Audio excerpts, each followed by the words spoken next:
नमस्ते, मैं अलका शरर। इरा पत्रिका के वेब पोर्टल पर आज मैं शादत अली मंटो की एक कहानी आप लोगों के लिए लेकर हाजिर हुई हूँ। कहानी का नाम है आंखें। उसके सारे जिस्म में मुझे उसकी आंखें बहुत पसंद थी। ये आंखें बिल्कुल ऐसी थी जैसे अंधेरी रात में मोटर कार की हेडलाइट, जिनको आदमी सबसे पहले देखता है। आप ये ना समझिए कि वो बहुत खूबसूरत आंखें थी, हरगिज नहीं। मैं खूबसूरती और बदसूरती में तमीज कर सकता हूँ, लेकिन माफ कीजिएगा, इन आंखों के मामले में मैं सिर्फ इतना कह सकता हूँ, वे खूबसूरत नहीं थी, लेकिन इसके बावजूद उनमें बेपनाह कशिश थी। मेरी और उन आंखों की मुलाकात एक अस्पताल में हुई थी। मैं उस अस्पताल का नाम आपको बताना नहीं चाहता, इसलिए कि इसमें मेरे इस अफसाने को कोई फायदा नहीं पहुंचेगा। बस आप यही समझ लीजिए कि एक अस्पताल था जिसमें मेरा एक अजीज ऑपरेशन कराने के बाद अपनी जिंदगी की आखिरी सांसें ले रहा था। यूं तो मैं तीमारदारी का कायल नहीं, मरीजों के पास जाकर उनको दम दिलासा देना भी मुझे नहीं आता, लेकिन अपनी बीवी के पहम इसरार पर मुझे जाना पड़ता है कि मैं अपने मरने वाले अजीज को अपने खुलूस और मोहब्बत का सबूत दे सकूं। यकीन मानिए, मुझे सख्त कोफ्त हो रही थी। अस्पताल के नाम से ही मुझे नफरत है, मालूम नहीं क्यों। शायद इसलिए कि एक बार मुंबई में अपनी बूढ़ी हमसाई को उसकी कलाई में मोच आ गई थी। मुझे जे अस्पताल ले जाना पड़ा था। वहाँ कैजुअलिटी डिपार्टमेंट में मुझे कम से कम 2.5 घंटे इंतजार करना पड़ा। मैं जिस आदमी से भी मिला, लोहे की मानिंद सर्द और बेहिस था। मैं उन आंखों का जिक्र कर रहा था जो मुझे बेहद पसंद थी। पसंद का मामला इनफरादी हैसियत रखता है। बहुत मुमकिन है अगर आप ये आंखें देखते तो आपके दिलो दिमाग में कोई रद्दोमल पैदा ना होता, पर यह मुमकिन है कि आपसे अगर उनके बारे में कोई राय तलब की जाती तो आप कह देते निहायत वाहियात आंखें हैं। लेकिन जब मैंने उस लड़की को देखा तो सबसे पहले मुझे उसकी आंखों ने अपनी तरफ मुतवज्जा किया। वो बुर्का पहने हुई थी, मगर नकाब उठा हुआ था। उसके हाथ में दवा की बोतल थी और वो जनरल वार्ड के बरामदे में एक छोटी सी लड़की के साथ चली जा रही थी।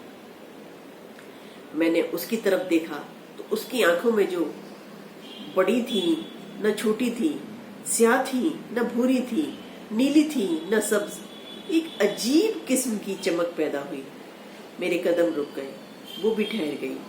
उसने अपने साथी लड़के का हाथ पकड़ा और बौखलाई हुई आवाज में कहा, तुमसे चला नहीं जाता?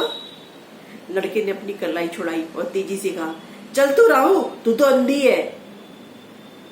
मैंने ये सुना तो उस लड़की की आंखों की तरफ दोबारा देखा। उसके सारे वजूद में सिर्फ उसकी आंखें ही थी जो पसंद आई थी। मैं आगे बढ़ा और उसके पास पहुंचा। उसने मुझे पलके न झपकने वाली आंखों से देखा और पूछा, एक्सरे कहाँ लिया जाता है? इत्तेफाक की बात है, उन दिनों एक्सरे डिपार्टमेंट में मेरा एक दोस्त काम कर रहा था और मैं उसी से मिलने आया था। मैंने उस लड़की से कहा, आओ मैं तुम्हें वहां ले चलता हूँ, मैं भी उसी तरफ जा रहा हूँ। लड़की ने अपने साथी का हाथ पकड़ा और मेरे साथ चल पड़ी। मैंने डॉक्टर सादिक से पूछा तो मालूम हुआ कि वो एक्सरे लेने में मसरूफ है। दरवाजा बंद था, बाहर मरीजों की भीड़ लगी थी। मैंने दरवाजा खटखटाया। अंदर से तेज और तुंद आवाज आई, कौन है? दरवाजा मत ठोको। लेकिन मैंने फिर दस्तक दी। दरवाजा खुला और डॉक्टर सादिक मुझे गाली देते देते रह गया, ओह तुम हो? हाँ भाई, मैं तुमसे मिलने आया था। दफ्तर गया तो मालूम हुआ कि तुम यहाँ हो, तो आओ अंदर। मैंने लड़की की तरफ देखा और उससे कहा, आओ, लेकिन लड़की को बाहर ही रहने दो। डॉक्टर सादिक ने हौले से मुझसे पूछा, कौन है ये? मैंने जवाब दिया, मालूम नहीं कौन है। एक्सरे डिपार्टमेंट को पूछ रही थी तो मैंने कहा, चलो मैं लिए चलता हूँ। डॉक्टर सादिक ने दरवाजा और खोल दिया। मैं और वो लड़की अंदर दाखिल हो गए। 4-5 मरीज थे। डॉक्टर सादिक ने जल्दी जल्दी उनकी स्क्रीनिंग की और उन्हें रुखसत किया। इसके बाद कमरे में हम सिर्फ 2 रह गए, मैं और वो लड़की। डॉक्टर सादिक ने मुझसे पूछा, इन्हें क्या बीमारी है? मैंने उस लड़की से पूछा, क्या बीमारी है तुम्हें? एक्सरे के लिए तुम्हें किस डॉक्टर ने कहा था? अंधेरे कमरे में लड़की ने मेरी तरफ देखा और जवाब दिया, मुझे मालूम नहीं क्या बीमारी है। हमारे मोहल्ले के एक डॉक्टर हैं, उसने कहा कि एक्सरे लो। डॉक्टर सादिक ने उससे कहा कि मशीन की तरफ आए। वो आगे बढ़ी और बड़े जोर के साथ उससे टकरा गई। डॉक्टर ने तेज लहजे में कहा, क्या तुम्हें सुझाई नहीं देता? लड़की खामोश रही। डॉक्टर ने उसका बुर्का उतारा और स्क्रीन के पीछे खड़ा कर दिया। फिर उसने स्विच ऑन किया। मैंने शीशे में से देखा तो मुझे उसकी पसलियां नजर आईं। उसका दिल भी एक कोने में काले धब्बे की सूरत में धड़क रहा था। डॉक्टर सादिक 5-6 मिनट तक उसकी पसलियों और हड्डियों को देखता रहा। उसके बाद उसने स्विच ऑफ कर दिया और रोशनी करके मुझसे मुखातिब हुआ, छाती बिल्कुल साफ है। लड़की ने मालूम नहीं क्या समझा, अपनी छातियों पर जो काफी बड़ी बड़ी थी दुपट्टे को दुरुस्त किया और बुर्का ढूंढने लगी। बुर्का एक कोने में बीच पर पड़ा था। मैंने पढ़कर उसे उठाया और उसके हवाले कर दिया। डॉक्टर सादिक ने रिपोर्ट लिखी और उससे पूछा, तुम्हारा नाम क्या है? लड़की ने बुर्का उड़ते हुए जवाब दिया, जी मेरा नाम हनीफा है। हनीफा। डॉक्टर सादिक ने उसका नाम पर्ची पर लिखा और उसको दे दी। जाओ, ये अपने डॉक्टर को दिखा देना। लड़की ने पर्ची ली और कमीज के अंदर अपनी अंगिया में उड़स ली।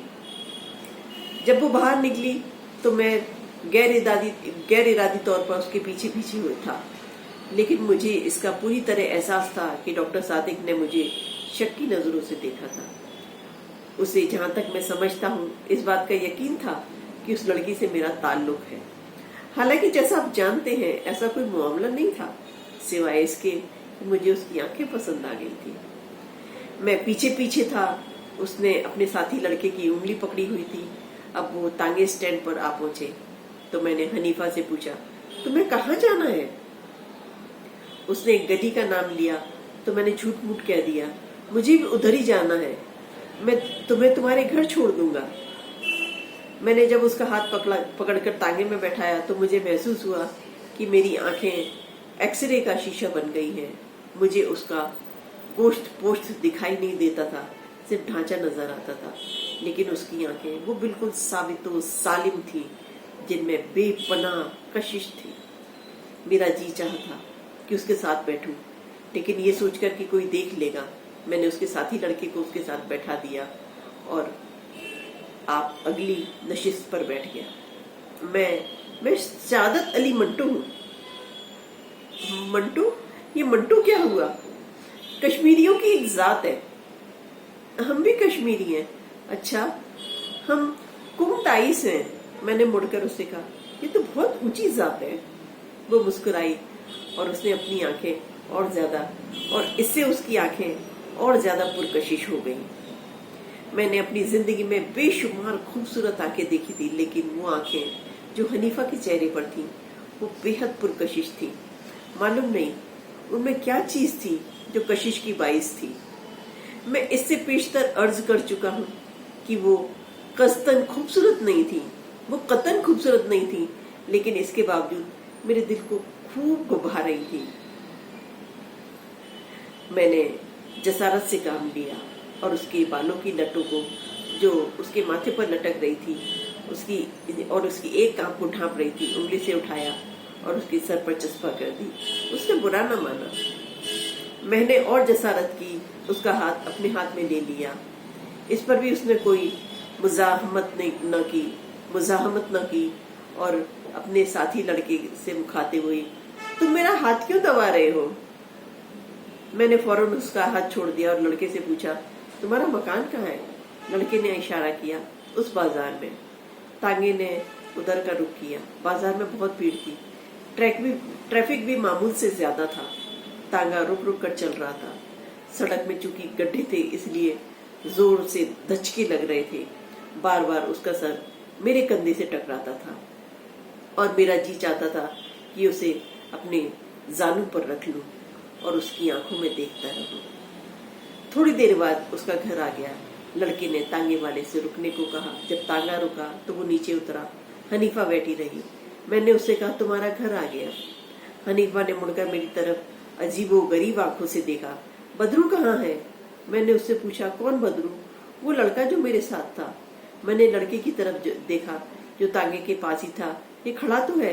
अच्छा, ये कहकर उसने बदरू से कहा, बदरू मुझे उतार दो ना। बदरू ने उसका हाथ पकड़ा और बड़ी मुश्किल से नीचे उतारा।